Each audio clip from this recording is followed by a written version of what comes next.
नमस्कार. किमंतू लाईव्हमध्ये आपल्या सर्वांचं मनपूर्वक स्वागत. श्री राजनराजे अध्यक्ष धर्मराज्य पक्ष प्रस्तुत शिवकाळ या सदरातील शिवकालीन कागदपत्रे या 6व्या मालिकेतील आजचा आपला पहिला भाग आहे. ही मालिका चालू करण्याचं कारण असं की मागे आपण ज्या 2-3 मालिका बनवल्या होत्या ज्या शिवकालीन वतन व्यवस्थेशी निगडीत होत्या, त्या मालिकांना आपल्या सर्व मित्रांचा उदंड प्रतिसाद मिळाला आणि त्याच्या पुढची जी माहिती आहे ती माहिती मिळावी अशी आपल्याकडून विनंती व्हायला लागली. खास करून जी शिवकालीन वतन व्यवस्थेचा आपण अभ्यास केला त्याच्यामध्ये आपण वतनदारी पद्धत पाहिली, इनामांबद्दल माहिती पाहिली, इनामदार म्हणजे काय पाहिलं, जहागीरदार जमीनदार म्हणजे काय पाहिलं आणि आपल्यापैकी बहुतेक मित्रांना कुठे नाही कुठेतरी या महाराष्ट्राशी संबंध असल्यामुळे, महाराष्ट्रातील जमिनीशी संबंध असल्यामुळे मनामध्ये अनेक शंका होत्या. त्या शंका कागदपत्रांशी निगडीत होते. म्हणजे आपल्या काही मित्रांची कोर्टामध्ये वतनाच्या जमिनीचे खटले चालू आहेत. काही मित्रांना असं वाटतं की त्यांची जमीन काही ठिकाणी होती, काही मित्रांना असं वाटतं की अमुक एक ठिकाणचं वतन त्यांच्याकडे होतं किंवा इनाम त्यांच्याकडे होतं. पण आता ह्या सर्व गोष्टींची शहानिशा कशी करायची हे कळणं अवघड आहे.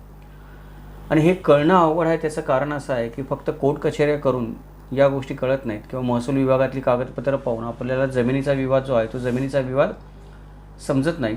त्याच्यासाठी ऐतिहासिक सत्य माहीत असणं गरजेचं आहे. हा एक मुद्दा झाला. आणि दुसरा मुद्दा की पुढच्या ज्या आपल्या मालिका येणार आहेत, म्हणजे शिवकालीन राज्यव्यवस्था असेल, शिवकालीन न्यायव्यवस्था असेल, शिवकालीन बलुतेदार किंवा आलुतेदार असतील, या सगळ्यांसाठी पण कागदपत्रांची माहिती असणं आवश्यक आहे. कारण कोणती कागदपत्र शिवकालखंडामध्ये वापरात होती किंवा मध्ययुगीन कालखंडामध्ये वापरात होती हे जोपर्यंत आपल्याला कळणार नाही तोपर्यंत आपापसामध्ये व्यवहार कसे होत होते, म्हणजे राज्यव्यवस्था, न्यायव्यवस्था, आर्थिक व्यवस्था, सामाजिक व्यवस्था, सांस्कृतिक व्यवस्था आपल्याला पाहिजे असेल तर ते व्यवहार कोणत्या कागदपत्रांच्या आधारे होत होते, त्याची नोंद कुठे सापडते आपल्याला हे माहीत असायला पण आपल्याला कागदपत्र माहीत असायला पाहिजे. आता इथे कागदपत्रांचा संबंध जो आहे तो बखरींशी नाही. आपल्याला ऐतिहासिक कागदपत्र म्हटलं की नेहमी बखरी आठवतात, शकावले आठवतात, त्याच्याबरोबर वेगवेगळे इतिहासकारांनी लिहिलेले ग्रंथ आठवतात समीक्षात्मक. कागदपत्र म्हणजे त्या काळामध्ये प्रत्यक्ष व्यवहारात असणारी कागदपत्र की जी कागदपत्र आपल्याला प्रत्यक्ष पुरावा देऊ शकतील एखाद्या गोष्टीची. अशा जवळजवळ 78 कागदपत्रांची माहिती वि. का. राजवाडेंनी त्यांच्या लेखन प्रशस्ती या लेखामध्ये दिलेली आहे. मला अजून काही नवीन कागदपत्र मी संशोधन करत असताना किंवा अभ्यास करत असताना आढळून आली. अशी मिळून 105 कागदपत्र आहेत. ही कागदपत्र म्हणजे मगाशी मी म्हटलं तसं चरित्र नाही आहेत लिहिलेली. ही कागदपत्र म्हणजे दैनंदिन वापरात येणारी, आपण म्हणतो की ज्याला आपण म्हणू शकतो की सनद आहे, इनामपत्र आहेत, त्यानंतर वाटेपत्र आहेत, खुर्दपत्र आहेत, अशी वेगळी वेगळी कागदपत्र आहेत. अशी 105 कागदपत्र आहेत. जी 105 कागदपत्र तुम्हाला माहीत असतील, त्यांची नावं माहीत असतील, त्यांचा उपयोग माहिती असेल, त्यांचा उद्देश माहिती असेल तर कदाचित आपण जो इतिहास समजून घेता तो इतिहास समजून घ्यायला पुराव्यासहित आपल्या सर्वांना मदत होऊ शकते. म्हणून आपण ही मालिका 2 उद्देशाने चालू केलेली आहे. पहिला उद्देश म्हणजे जे मित्र आपले कागदपत्र शोधत आहेत त्यांना एखादं म्हणणं सिद्ध करायचं आहे कोर्टामध्ये किंवा त्यांना एखाद्या गोष्टीबद्दल शंका आहे त्यांच्या घराण्याच्या इतिहासाबद्दल, तर कागदपत्रांची माहिती व्हावी. आणि दुसरा उद्देश की जर आपण इतिहास अभ्यासक असाल तर इतिहासाचा अभ्यास करताना, तत्कालीन कालखंडाचा अभ्यास करताना कोणती कागदपत्र अभ्यासावीत हे आपल्याला कळावं. या दुहेरी उद्देशाने आपण ही मालिका चालू करत आहोत. ही मालिका आहे, ही मालिका सारांश रूपामध्ये असणार आहे. म्हणजे याच्यामध्ये जास्त मोठे व्हिडिओ असणार नाहीत. आपले व्हिडिओ 1-1 तासाचे होतात कधी कधी. नाही, आपण सर्व मित्र म्हणतो की सर स्टँडर्ड फॉर्मॅटमध्ये व्हिडिओ बनवा. यूट्यूबच्या जो 20 मिनटाचा स्टँडर्ड फॉर्मॅट आहे तेवढ्या टाईम पिरियडमध्ये बनवला तर माणूस ऐकू शकतो. 1 तासाचा किंवा 45 मिनटाचा व्हिडिओ ऐकणं एका वेळेस शक्य होत नाही आणि रेंगाळतो पण व्हिडिओ. त्यामुळे आपण माहिती जरी असली एखाद्या कागदपत्राची तरी पण 20 मिनटामध्येच, जो यूट्यूबचा स्टँडर्ड फॉर्मॅट आहे त्या 20 मिनटामध्येच या कागदपत्रांची माहिती घेण्याचा प्रयत्न या व्हिडिओ मालिकेमध्ये करणार आहोत. चला तर मग विषयाला सुरुवात करूयात. नमस्कार, माझं नाव किमंतू ओंबळे सरकार आणि आपण पाहतात किमंतू लाईव्ह यूट्यूब चॅनल. तर या पहिल्या भागामध्ये आपण जाणून घेणार आहोत कागदपत्र म्हणजे काय. ऐतिहासिक कागदपत्र म्हणजे सर्वसामान्य जनतेच्या, सरकारच्या वापरामध्ये, दैनंदिन जीवनामध्ये वापरामध्ये जी कागदपत्र होती त्या कागदपत्रांना आपण ऐतिहासिक कागदपत्र म्हणतो. म्हणजे कौलनामा असेल, त्यानंतर अभयपत्र असेल जे शेतकऱ्यांना खूप उपयोगी पडत असेल, किंवा मुदतबंदी असेल, कबूल जाब्ता असेल, त्यानंतर ही शेतकऱ्यांच्या महसूल यंत्रणेशी निगडीत कागदपत्र आहेत. त्याच्याबरोबर जर आपण सरकारचा विचार केला तर सरकारच्या प्रशासन व्यवस्थेशी आपण बघतो की कानून जाब्ता म्हणतो आपण, की वेगवेगळ्या मंत्र्यांनी कोणते कार्य करावं. तसंच वेगवेगळे स्थानिक अंमलदार असतात, त्या अंमलदारांना दिले गेलेले आदेश असतात किंवा अंमलदारांकडून केली गेलेली अंमलबजावणी असते. व्यापारी व्यवस्था ज्या कसबामध्ये होत्या किंवा व्यापारी पेठा बसलेल्या होत्या त्याच्यामध्ये ज्या आर्थिक उलाढाली होत होत्या, बँकिंग सेक्टर आपण ज्याला म्हणतो महाराष्ट्राचा जुना, त्याच्यामध्ये हुंडी नावाचा एक प्रकार होता. तर त्याच्याशी निगडीत काही कागदपत्र आहेत, आर्थिक व्यवहाराशी व्यापाराशी संबंधित आहेत. सांस्कृतिक कागदपत्र आहेत जी समाजाची आपली संस्कृती आहे, आपण लग्न समारंभ म्हणतो, त्यानंतर आमंत्रण पत्रिका म्हणतो, अशा प्रकारची. तर अशी मिळून जवळजवळ 105 कागदपत्र आहेत. त्याच्यामध्ये जर का आपण फारसी कागदपत्र मिसळली, फारसी कागदपत्रांशिवाय अभ्यास होऊ शकत नाही महाराष्ट्राच्या इतिहासाचा, ती फारसी कागदपत्र, त्यानंतर इंग्रजांनी ठेवलेली काही रेकॉर्ड्स आहेत, ही सगळी मिळवली तर 105 कागदपत्र होतात. ही ऐतिहासिक कागदपत्र आपल्याला त्या काळच्या इतिहासाचं वास्तव दर्शन घडवतात. म्हणजे बखर असेल तर बखर कुठल्या चरित्रकाराने लिहिलेली आहे, शकावले असेल कुठल्या तरी घराण्याचा इतिहास आहे, घडलं काय नेमकं हे कळायचं असेल तर ते कागदपत्रच आपल्याला भेटलं पाहिजे. तर ही ऐतिहासिक कागदपत्र आहेत. ही ऐतिहासिक कागदपत्र शोधण्याची आणि समजून घेण्याची आपला एक छोटासा प्रयत्न म्हणजे ही आजची मालिका आहे. तर आता ही कागदपत्र शोधायची लोकांना एवढी जिज्ञासा का असते, तर त्याचं कारण असं आहे की ऐतिहासिक कागदपत्र ही इतिहासाची मुख्य साधनं आहेत. म्हणजे मराठ्यांच्या पराक्रमामुळे अनेकांना, विशेषतः पाश्चात्यांना, मराठ्यांविषयी एक प्रकारचं कुतूहल निर्माण झालं आणि त्यातूनच त्यांनी हातात येतील ती साधनं वापरून मराठ्यांचा इतिहास लिखाणास प्रारंभ केला किंवा इतिहास लिहायला प्रारंभ केला. परंतु या पाश्चात्य इतिहासकारांना किंवा पाश्चात्य इतिहास लेखकांना मराठ्यांच्या इतिहासाचं वस्तुनिष्ठ मूल्यमापन झालं नाही किंवा त्यांनी वस्तुनिष्ठ लेखन केलं नाही असं भारतीय अभ्यासकांना पुढे जाऊन वाटायला लागलं. त्यात एक खास करून मराठी इतिहासकार जे नव्याने निर्माण झाले त्यांना वाटायला लागलं. त्याच्यामुळे या कागदपत्रांचं महत्त्व फार वाढलं. आता इंग्रज इतिहासकारांनी दिलेला इतिहास खरा का खोटा मराठ्यांचा सिद्ध कसं करणार, कागदपत्र पाहिजेत. दुर्दैवाने सर्व दप्तरखाने जे काही होते राजे महाराजांच्या ताब्यामध्ये किंवा पेशव्यांचं दप्तर होतं ते इंग्रजांनी स्वतःच्या ताब्यामध्ये घेतलं होतं. मग अशा वेळेला इतिहास सांगायचा कसा मराठ्यांचा वस्तुनिष्ठ. मग कागदपत्राच्या शोधाला सुरुवात झाली. खरा इतिहास जाणून घेण्यासाठी, मराठ्यांचा खरा इतिहास जाणून घेण्यासाठी त्या जिज्ञासेपोटी अनेक आपण म्हणतो की इतिहासकार असतील, संशोधक असतील, समीक्षक असतील, त्यांनी मराठ्यांच्या इतिहासाची कागदपत्र मिळवण्याचं आणि प्रसिद्ध करण्याचं काम सुरू केलं. याच्यामध्ये काना साने असतील, वि का राजवाडे असतील, वासुदेवशास्त्री खरे असतील, डॉक्टर खोबरेकर असतील, पिसुर्लेकर असतील, पोर्तुगीजांची ज्यांनी कागदपत्र शोधून काढली, हे सर्व इतिहास संशोधक झपाटल्यासारखे कामाला लागले आणि वेगवेगळ्या कागदपत्रांचा वेगवेगळ्या ठिकाणाहून त्यांनी संचय करण्यास सुरुवात केली. काही वेळेला ही कागदपत्र प्रेमाने मिळाली, काही वेळेला पळवून आणावी लागली, काही वेळेला धाकधपशा दाखवावं लागला, काही वेळा इंग्रज सरकारची दाढी कुरवावी लागली थोडी लोकांना ती कागदपत्र मिळवण्यासाठी. पण ही कागदपत्र मिळवण्याचा जो महाराष्ट्रामध्ये एक प्रवास चालू झाला ज्याच्यामुळे आपल्याला मराठ्यांचा खरा इतिहास समजायला मदत झाली आणि ही कागदपत्रच आपल्याला खरा इतिहास सांगतात. हे कागदपत्रांचं महत्त्व म्हणजे एक दोन व्यक्ती एकमेकांशी काय बोलल्या हे आपल्याला पत्र सांगतं. एखादा व्यापार कुठे झाला ते आपल्याला एखादी हुंडी सांगते. त्याच्यानंतर कोणाला माफी मिळाली, माफीपत्र म्हणजे काय आहे, गुन्हेगारी पद्धती कशा पद्धतीने हाताळल्या जात होत्या, दंड कशा प्रकारे केले जात होते, हे सगळं आपल्याला कागदपत्र सांगतात. त्याच्यामुळे कागदपत्र आपल्याला तत्कालीन समाजाचं वस्तुनिष्ठ दर्शन घडवतात. बकरी घडवत नाहीत, पुस्तकं घडवत नाहीत, चरित्रलेखन घडवत नाही, कागदपत्रच घडवतात. त्याच्यामुळे कागदपत्रांचं महत्त्व फार आहे. मग आता ही कागदपत्र आहे, ती कागदपत्र कुठे मिळतील एखाद्या माणसाने वाचायची म्हटलं तर सर्वात आधी आपल्याला शिवकालीन कागदपत्र शोधायला लागतील. शिवकालीन कागदपत्रामध्ये त्या काळामध्ये घडलेल्या व्यापारी गोष्टी, आर्थिक गोष्टी, लष्करी गोष्टी, शेतीविषयक गोष्टी, महसूलविषयक गोष्टी, या सगळ्या गोष्टी येतात. अजूनही मी म्हटलं तसं सामाजिक गोष्टी आणि सांस्कृतिक गोष्टी देखील येतात. ही सगळी शिवकालीन कागदपत्र आपल्याला आपण जर थोडा शोध घेतला किंवा आपण मोठमोठे ग्रंथ वाचले, संदर्भ ग्रंथ वाचले, त्याच्याखाली संदर्भ ग्रंथांची एक यादी दिलेली असते की हे संदर्भ कुठून आले. म्हणजे एखाद्या आपण कादंबरी वाचली तर कादंबरीच्या मागचे संदर्भ ग्रंथ आपण कधीच वाचत नाही.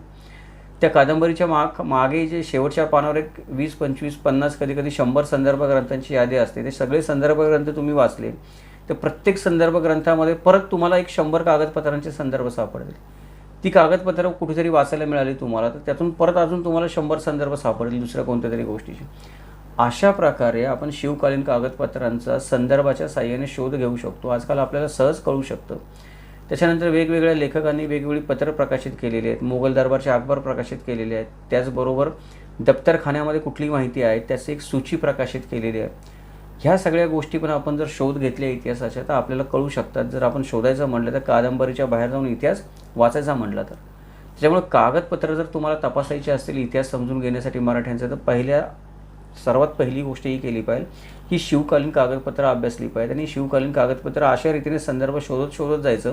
प्रत्येक पुस्तकाच्या मागे जो संदर्भ दिला ते पुस्तक वाचत जायचं. त्याच्यातून पुढचे संदर्भ मिळतात ते वाचत जायचं. असं करून तुम्ही थोडीशी तपश्चर्या केली तर तुम्हाला जे कागदपत्र हवं आहे किंवा शोधताय त्याच्यापर्यंत तुम्ही नक्कीच पोहोचू शकता. दुसरा जो मार्ग आहे तो म्हणजे महाराष्ट्रामध्ये जे वेगवेगळे दप्तरखाने आहेत. दप्तरखाने म्हणजे काय याच्याबद्दल आपण एक व्हिडिओ बनवणार आहोत की दप्तर म्हणजे काय. त्यामुळे इथे आता जास्त काही बोलत नाही, पण उदाहरण द्यायचं म्हटलं तर वेगवेगळे जे राज्यकर्ते होऊन गेले महाराष्ट्रामध्ये त्यांनी त्यांची जी सर्व कागदपत्रं होती व्यवहारांची, राजकीय असतील किंवा आर्थिक असतील, महसूल विषयक असतील, त्या व्यवहारांची सर्व कागदपत्रं जतन करून ठेवली होती. त्यांना दप्तर असं म्हणतात. उदाहरणार्थ पेशवे दप्तर आहे, सातारच्या महाराजांचं दप्तर आहे, त्यानंतर कोल्हापूरच्या महाराजांचं दप्तर आहे, नागपूर, औरंगाबाद या ठिकाणी ज्या ठिकाणी मराठ्यांची सत्ता होती, तंजावर असेल किंवा इंदोर असेल, या ठिकाणी दप्तरं होती. त्या घटना ज्या घडल्या त्यांची दप्तरं होती.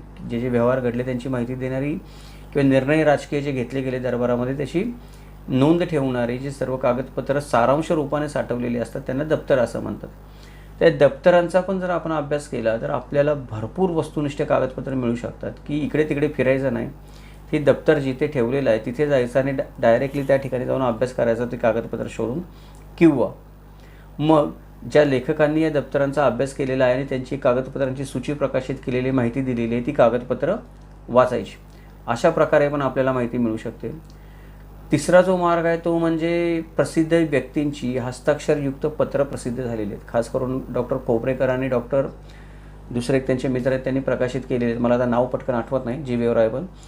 तर ही जी पत्रं आहेत ही आपल्याला कोणत्याही कागदपत्राचं हस्ताक्षर ओळखता आलं पाहिजे. हस्ताक्षर ओळखता आल्यानंतर त्याच्या खाली जी सही आहे ती सही पण ओळखता आली पाहिजे कोणाची आहे ती. त्याच्यामुळं आपण कागदपत्रांची खात्री पटवू शकतो आणि हे करता येऊ शकतं की जर थोडा तुम्ही अभ्यास केला मोडी लिपीचा तर तुम्ही सवयीने ओळखू शकता की कागदपत्र नेमकं कुणी लिहिलं आहे, हे हस्ताक्षर कोणाचं आहे, खालची जी सही आहे ती खरी आहे का खोटी आहे, त्यानंतर जो शिक्का मारलेला आहे तो शिक्का योग्य जागे आहे का नाही आहे, तो जो मजकूर लिहिलेला आहे, तर्जुमा लिहिलेला आहे त्याचा तो योग्य लिहिला आहे का नाही लिहिलेला आहे, ह्या गोष्टी पण अभ्यासाने आपल्याला कळू शकतात. त्यामुळे पत्र जे आहे ती पत्रांचा अभ्यास करणं, पत्रांचा हस्ताक्षराचा अभ्यास करणं, सह्यांचा अभ्यास करणं, शिक्क्यांचा अभ्यास करणं, ह्या गोष्टीमधून पण आपल्याला बऱ्यापैकी माहिती मिळू शकते. चौथा जो मार्ग आहे तो चौथा मार्ग म्हणजे मराठ्यांच्या इतिहासाची साधनं. आता मराठ्यांच्या इतिहासाची जी साधनं आहेत म्हणजे वेगवेगळ्या लोकांकडे असणारी वेगवेगळी माहिती, ज्याला आपण अस्सल कागदपत्र म्हणतो माहिती देणारी, ही अस्सल कागदपत्र दुर्दैवाने वेगवेगळ्या इतिहास मंडळांमध्ये, त्यानंतर वेगवेगळ्या राजांचे जे दप्तरखाने होते त्याच्यामध्ये, वेगवेगळ्या आपण म्हणतो की ज्या आज युनिव्हर्सिटीज आहेत, विद्यापीठ आहेत, तिथे त्यांच्या संग्रहामध्ये, काही सरकारच्या संग्रहामध्ये अशी विखुरलेली आहेत, एकत्र नाही आहेत कुठे. पण ह्या पण सर्व कागदपत्रांचा तुम्हाला एखाद्या शोध घ्यायचा असेल, जे तुम्हाला उपयोगी असेल ते कागदपत्र तुम्ही या वेगळ्या वेगळ्या ठिकाणी जाऊन पण शोधू शकता, प्रत्यक्ष अभ्यासू शकता किंवा सरकारला विनंती करू शकता की मला एक कागदपत्र पाहायचं आहे किंवा मला माहिती मिळाली किंवा मला अमुक एका गोष्टीची माहिती हवी आहे, त्यामुळे त्याच्या संदर्भात कुठलं कागदपत्र आहे का त्याच्याबद्दल थोडं संशोधन करायचं आहे. ह्या ठिकाणी जाऊन पण आपण कागदपत्र मिळवू शकतो. पाचवा जो मार्ग आहे कागदपत्र मिळवायचा तो म्हणजे फारसी संसाधन. जर तुम्हाला खरोखर मराठ्यांचा इतिहास समजून घ्यायचा असेल किंवा तुमचं एखादी जमीन असेल तिच्याबद्दल काही वाद असेल, अजून दुसऱ्या काही गोष्टी असतील, तर जसं तुम्हाला मोडी लिपी येणं गरजेचं आहे तसं तुम्हाला फारसी लिपी येणं पण गरजेचं आहे. कारण शिवछत्रपतींच्या आधीपर्यंत आणि शिवछत्रपतींच्या राज्याभिषेकापर्यंत पण भरपूर जो कारभार होता महाराष्ट्रामध्ये तो फारसीमध्ये चालत होता. शिवछत्रपतींनी लिहिलेली जी परकीय सुलतानांना पत्र आहेत ती पण फारसीमध्ये, त्यांची आलेली पत्रं पण फारसीमध्ये आहेत.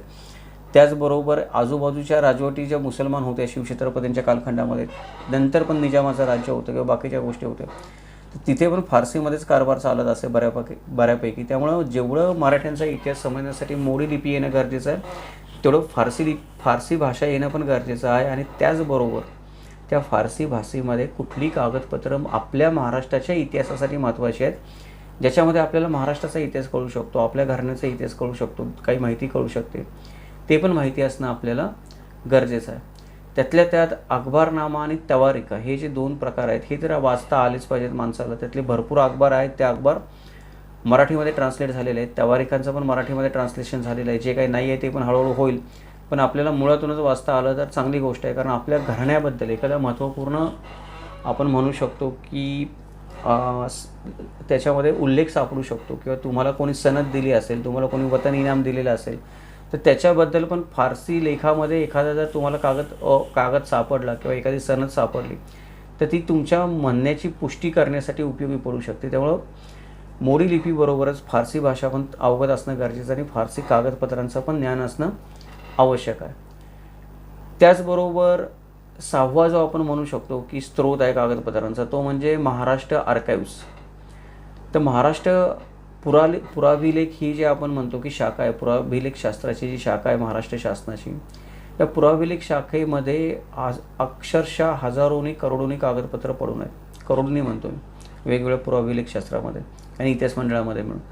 त्यातली जवळजवळ लाखोनी कागदपत्रं अजून प्रकाशितच झालेली नाही, ती कुठेच आलेली नाहीत. त्या मोडी लिपीमधून देवनागरी लिपीमध्ये लिप्यांतर त्याचं कोणी केलेलं आहे.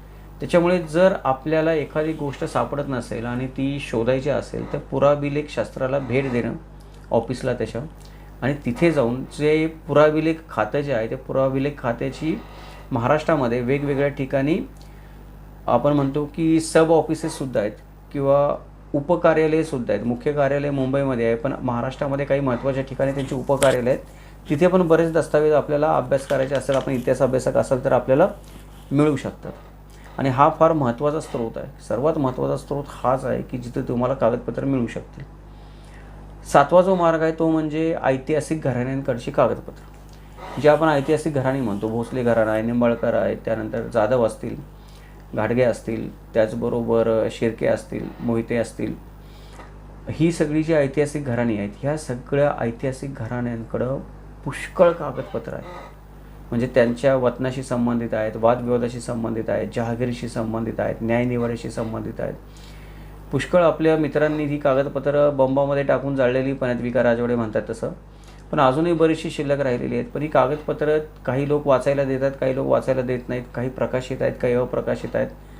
पण अजूनही या घराण्यांकडे भरपूर कागदपत्रांचा साठा उपलब्ध आहे की ज्याच्यामुळे अजून काही ना काही इतिहास शिल्लक पुढे येऊ शकतो. त्यामुळे आपण जर कोणत्या ऐतिहासिक नामांकित घराण्यांपैकी असाल तर आपल्याकडे काही कागदपत्र असतील किंवा आपल्या पूर्वजांचा आपल्याकडे काही धागादोरा असेल की त्यांनी कुठेतरी कागदपत्र ठेवलेली असू शकतात, शोधण्याचा प्रयत्न करा आवर्जून. त्याच्यामधून पण भरपूर माहिती आपल्याला होऊ शकते. आता हे काय झालं की कागदपत्र कुठं मिळतील याच्याबद्दल थोडक्यात माहिती झाली. आता कागदपत्रांचे प्रकार कोणते होते ते आपण पाहूया. कागदपत्रांचे जे प्रकार आहेत त्याच्यामध्ये प्रामुख्याने राजकीय कागदपत्र येतात. राजकीय कागदपत्रांमध्ये तत्कालीन राजकारणाच्या ज्या बाबी असतात, म्हणजे परराष्ट्र व्यवहार असेल, राजकीय घडामोडी असतील, याची माहिती देणारी कागदपत्र आपल्याला आढळतात. सरकार दरबारी असतील ती. त्यानंतर सामाजिक कागदपत्र देतात, म्हणजे त्यामध्ये सामाजिक व्यवस्था कशा प्रकारे काम करत होती, सामाजिक नीतिनियम कुठले होते, सामाजिक आपण म्हणतो की प्रथा परंपरा कशा प्रकारे त्या काळामध्ये अस्तित्वामध्ये होत्या, याची माहिती देणारी कागदपत्र येतात. आर्थिक कागदपत्रांमध्ये मी म्हटलं तसं की जसा राज्याचा आर्थिक व्यवहार चालत होता, परक्यांबरोबर व्यापार चालत होता, त्यानंतर जे वेगवेगळ्या पेठा बसलेल्या होत्या त्याच्यामध्ये व्यापार चालत होता, बँकिंग व्यवस्था किंवा सावकारी व्यवस्था कशी चालत होती, सावकारी हा एक मोठा उद्योग होता मध्ययुगीन कालखंडामध्ये. तर ही सर्व व्यवहारांची माहिती किंवा कागदपत्रांचे दाखले आपल्याला आर्थिक कागदपत्रामध्ये मिळतात.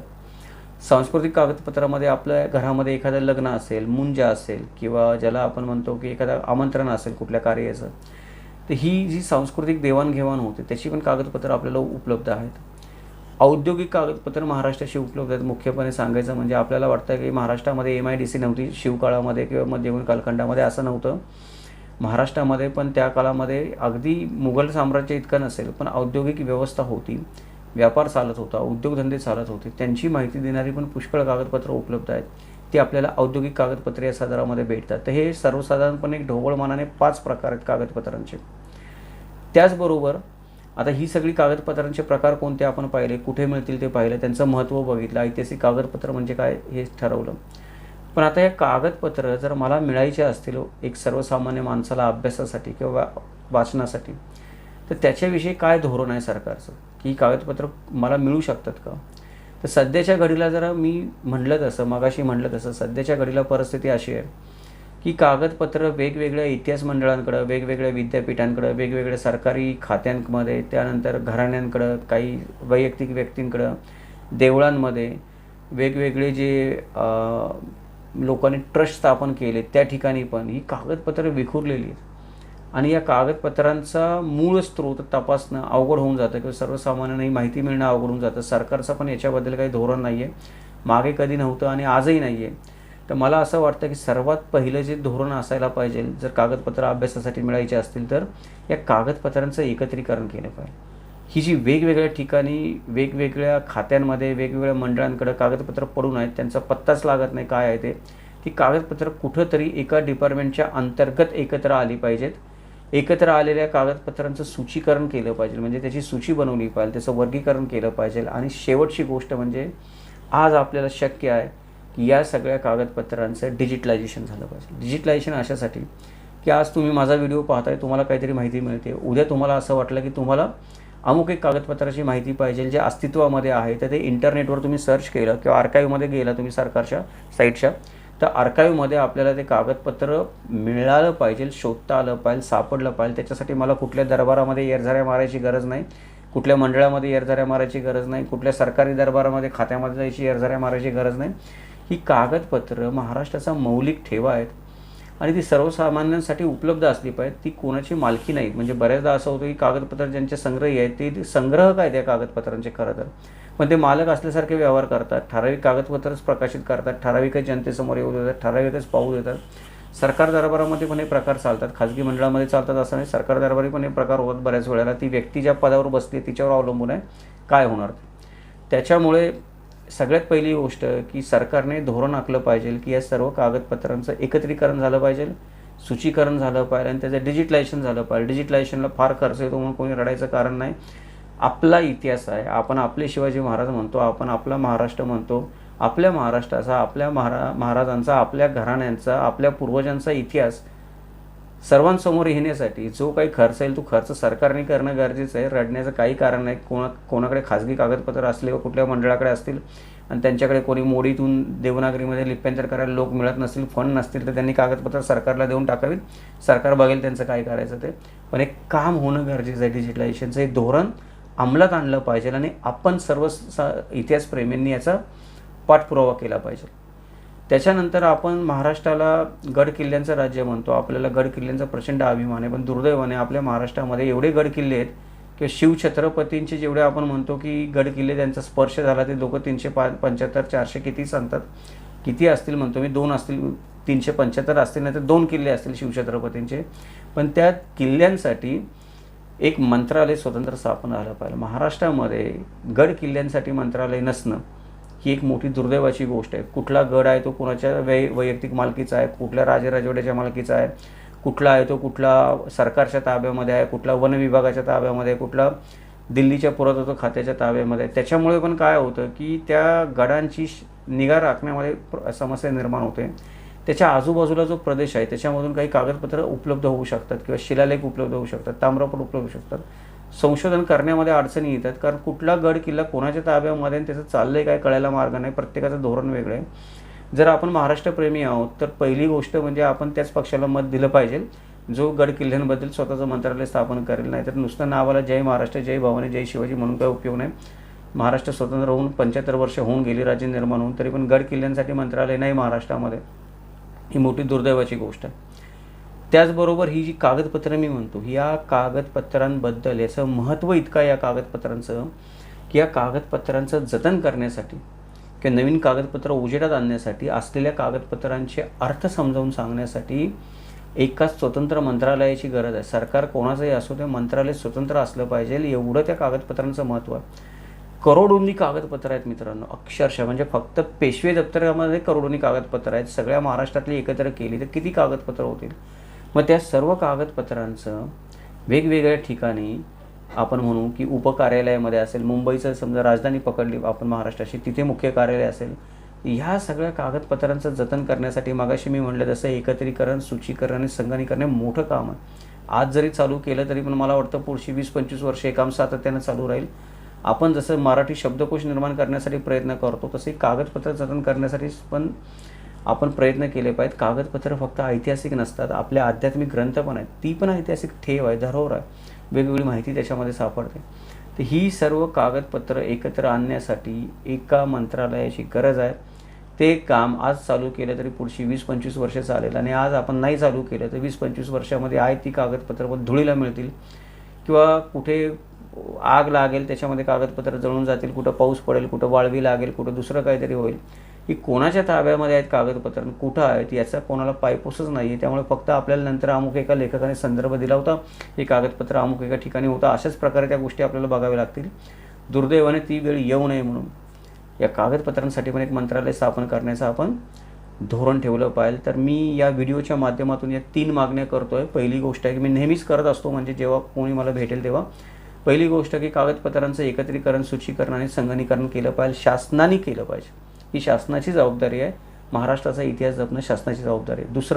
दुसरं माझं म्हणणं आहे किंवा मागणी आहे की गड किल्ल्यांसाठी एक स्वतंत्र मंत्रालय असलं पाहिजे, दुर्ग मंत्रालय एक स्वतंत्र असलं पाहिजे. ही मागणी मी जवळजवळ 10 वर्षापासून करत आलेलो, पण कोणी तिकडे आपल्या सर्वसामान्यांनी ती मागणी उचलल्याखेरीज त्याच्याबद्दल काही कार्यवाही होणं अवघड आहे. आणि खरोखर जर तुम्ही इतिहासप्रेमी असाल, तुम्हाला तुमच्या महाराष्ट्राचा इतिहास, महाराजांचा इतिहास, घराण्याचा इतिहास, पूर्वजांचा इतिहास याच्याबद्दल आस्था प्रेम असेल तर या कागदपत्रांबद्दल एक स्वतंत्र मंत्रालय आणि स्वतंत्र मंत्री असला पाहिजे, ही आपण महाराष्ट्र शासनाकडे मागणी केली पाहिजे. जोपर्यंत ही गोष्ट होत नाही तोपर्यंत महाराष्ट्राच्या इतिहासाची माहिती देणाऱ्या करोडो कागदपत्रांचा कुठलाही पायपोस कोणालाही कधीही लागणार नाही, काही झालं तरी पण. कारण आयुष्य छोटं आहे, माझं स्वतःचं आयुष्य छोटं आहे. मी माझ्या आयुष्यामध्ये, आपल्या सर्वांचं आयुष्य छोटं आहे. माणसाचं आयुष्य 100 वर्ष येईन. मी 100 वर्षामध्ये एखादा माणूस करोडो कागदपत्र कसे काय अभ्यासणं. ते जर डिजिटलायझेशन झालं, मंत्रालय असेल, त्याचं सूचीकरण असेल तरी शक्य आहे, आपल्याला पाहिजे ते कागदपत्र पटकन मिळू शकेल. अजून एक महत्त्वाची गोष्ट सांगायची राहिली की आपल्या अनेक मित्रांनी अनेक विद्यापीठांमध्ये अत्यंत सुंदर प्रबंध सादर केलेले आहेत इतिहासाबद्दल किंवा इतिहासातल्या माहितीबद्दल. काही काही प्रबंध आहेत खरोखर मुळातून वाचण्यासारखे आहेत.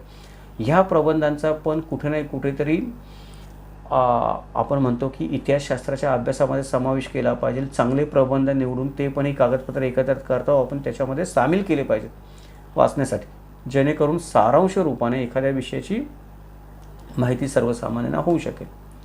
सर्वात शेवटी या मालिकेचं उद्दिष्ट काय? या मालिकेचं उद्दिष्ट सोपं आहे.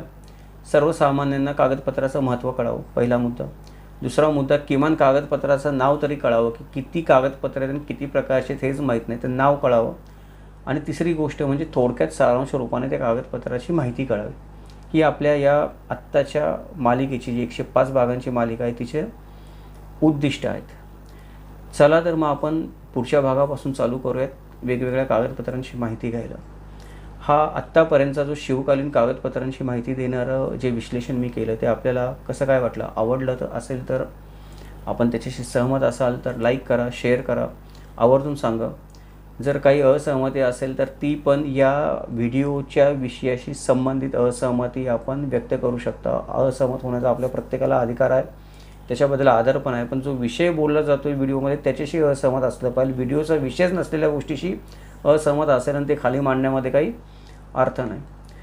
दुसरी एक गोष्ट आहे की जर आपण या व्हिडिओच्या निमित्ताने प्रथमच किमंतू लाईव्ह चॅनलला भेट देत असाल तर चॅनलला नोटिफिकेशन बटन ऑन ठेवा, चॅनलला सबस्क्राईब करायला विसरू नका, जेणेकरून पुढचे 105 भाग आपल्याला पाहता येतील. अजून एक महत्त्वाचा, आपण या मालिकेपासून सुरुवात करत आहोत विषयाला. आपल्या बऱ्याच मित्रांनी मला विनंती केल्यामुळे मी एक गुगल फॉर्म बनवलेला आहे. त्या गुगल फॉर्मची लिंक मी खाली डिस्क्रिप्शनमध्ये देतो आहे. हा गुगल फॉर्म काय आहे की पुष्कळ मित्रांना एखाद्या त्यांच्या महत्त्वाच्या मुद्द्याविषयी माहिती हवी असते, ऐतिहासिक माहिती हवी असते किंवा अधिकारिक माहिती हवी असते, घराण्याविषयी एखादा मुद्दा असेल किंवा पूर्वजांबद्दल माहिती हवी असेल, आडनावाबद्दल माहिती हवी असेल, मिळत नाही. ती कुठं शोधावी ते पण कळत नाही, कोणी प्रयत्न पण करत नाही. तर आपण त्याच्यासाठी आता एक टीम बनवलेली आहे.